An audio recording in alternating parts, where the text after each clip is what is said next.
Hi, welcome to NAB 2017. My name's Joe O'Halloran, Editor-in-Chief of Rapid TV News, and I'm here with Tim Jackson, Senior Vice President of Sales and Marketing, Globecast the Americas. Welcome, Tim. Thank you, Joe. Well, I'm sure this isn't your first NAB. It's not, number 24 at last count. Which is a good place to be when asking, tell us about the market these days. It's been another exceptionally strong year. What's been happening? It has. It's a continued evolution of what's happening in media, and for a company like Globecast that has had its root in satellite and fiber services for many decades now, we're also part of the ecosystem that's migrating into more on-demand services, more virtualized services, and more fully IP-based services. So as a result, the biggest change that we're seeing is that satellite, once very core to our company, is now becoming more of a tool in the entire toolbox that we use with our customers to meet their needs. Now, one of the key things about here at NAB has been how much Ultra HD there is around. How do you see the current state of the Ultra HD market? Well, at this point, the displays are there. So the consumers can go out and buy an Ultra HD display from many different manufacturers that have all of the new bells and whistles, high dynamic range, wide color gamut, and it looks spectacular. The challenge has really been, and continues to be, in the availability of content. And this is really manifested in a couple different ways. One is it's much more expensive to produce, and it's more expensive to distribute. So the program providers, programmers, broadcasters are still challenged with how to really develop a product that they can monetize, reach their consumers, and still provide something that's much more compelling than HD is today. You've obviously had a history in the satellite market. You mentioned distribution. What are you seeing in terms of the distribution of Ultra HD? Ultra HD today is really done in an OTT environment because you're faced with challenges such as the transmission and distribution infrastructure that really needs to be greatly expanded, that comes with a cost, the storage infrastructure. Remember, Ultra HD is effectively 4 times all of those capacities that HD uses. So you really need to plan for that and pay for that. So in an OTT environment where the content can be delivered over a CDN or over an existing network to an app on either a connected TV or a portable device, that's making the availability of Ultra HD very, very easy now compared to other traditional methods of distribution. You've seen more projects involved in that? We're seeing really a lot more interest now in that, particularly since that seems to be a much easier way to distribute. So much more on the connected televisions and app-based distribution than on the truly linear and standard legacy ways of distributing Ultra HD. Now, speaking of Ultra HD, one passing this stand couldn't help but see you have a rather nice HDR UHD screen behind us. We do. Tell us about that. Is that the future? Is HDR stable? We do believe it is, yeah. So the demo that we've launched today, and we just announced this morning, is with a company called Vive Lifestyle Networks that is a producer of compelling general entertainment content, all produced in Ultra HD with HDR.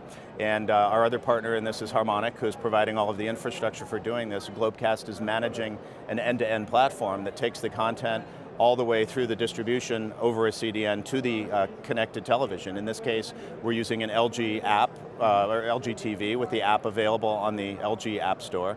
So it's just like you would operate a Google Play or Apple device for downloading an app and content, although this way it's over connected TVs.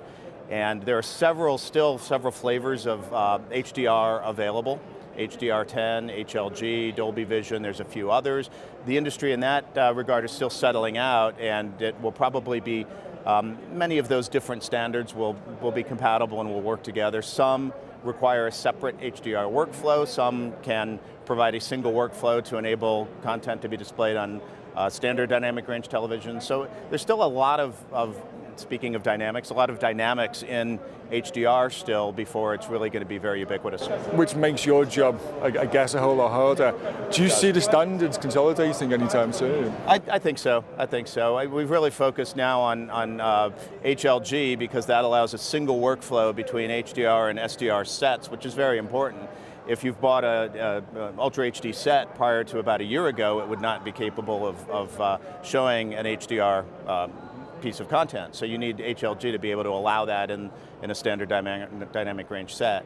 And then Dolby Vision has also made some very, very compelling results with what they're doing as well. So I think we're going to see a combination of all three that are out today: HDR10 for the Blu-ray, Ultra HD, HDR Blu-rays, HLG for the compatibility, and Dolby Vision.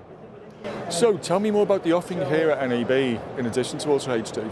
So in addition to Ultra HD, we're talking about our media management services. We do a lot of program origination, both from in addition from our Culver City, California media center in the US, as well as our media centers in London and Singapore. We're working on a project to virtualize these three technical facilities so that we can take advantage of some of the best of the offerings that we have at each of them and work together as a global company. So it's really about virtualization, working more in a hybrid cloud of public and private cloud that we're deploying, and allowing our customers access to our global network.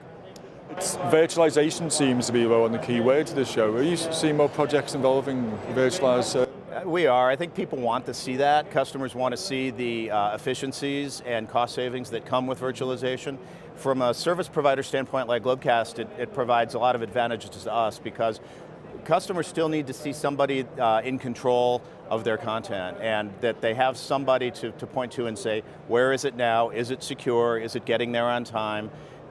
In a purely public cloud environment, that's a little bit difficult sometimes. So the role for a company like Globecast to take advantage of the cost savings and economies of scale that come with virtualization, but still being able to manage the customer's content is very advantageous. Looking at the industry's evolved, how, as a service delivery company, how have the KPIs that you were to changed? They're still there.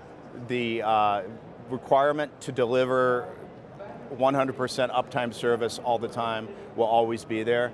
The requirement to provide cost-effective services, it's a very competitive environment, and there's a lot of software-defined networking now that makes the cost and entry points for doing a lot of the services for transcoding and playout much less expensive. So we are constantly challenged with providing a cost-effective service at the same time maintaining that quality and uptime that customers require. So the model has changed a little bit. We're still obviously looking for revenue and profitability, and at the same time helping our customers realize some savings on their end. Would it be fair to say, as well as the KPIs from the operators, customers, their levels of expectation and satisfaction, they've never ever been as high? How do you meet their needs as well? Well, it really goes to our years of experience, and also having three different major media centers in three different parts of the world. We share a lot of information, and while the requirement to keep services up all the time is always critical, some of the dynamics and some of the lessons that we learn in different parts of the world can be applied to our region. So having that global experience is very, very helpful. Not only are service providers like Globecast and others in the vendor community under a lot of pressure for revenues and profits, the programmers and our customers are also under tremendous pressure because there's a lot of competition. There's a decline in the general television viewing. There's some cord cutting. There's some cord nevers. There's some advertising declines. So the financial pressure on everybody is there. So we're always faced with the challenges of ensuring that we can find the most economical ways of delivering services while still maintaining that high degree of reliability. And very unfairly, if we're standing here this time next year, how do you see the market will have changed? Will that job become more difficult? Will those bars of expectation and delivery being raised even higher? Well, we keep hoping that there's going to be some sort of leveling out. The amount of change that we have seen in the last couple of NABs compared to what it was 10 years ago is unprecedented.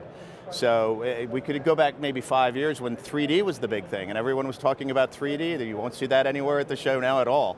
I don't think Ultra HD is going to go that route. I don't know that we're going to see marginally greater distribution of Ultra HD next year, and we may see the same types of things, but I think it's really evolving in the next 12 months more towards a workflow efficiency thing, the things we've talked about with cloud-based operations and virtualization, and really removing the hardware and facility-centric approach, or reducing that a little bit to allow for just smoother operations. And you see IP-based networks coming to the fore? IP-based networking now is pretty much the standard, because to really enable that virtualization and the interconnectivity and operations within either a public, private, or hybrid cloud environment, you have to be operating in an IP environment. So there's been a very gradual movement that's picking up with rapidity now to movement of networks that don't have to operate in a purely facilities-based environment away from SDI and into IP. And for all brand new facilities and brand new services and brand new networks, IP is becoming the norm. It'll be good to watch. Tim, thank you very much. My pleasure. And thank you for watching.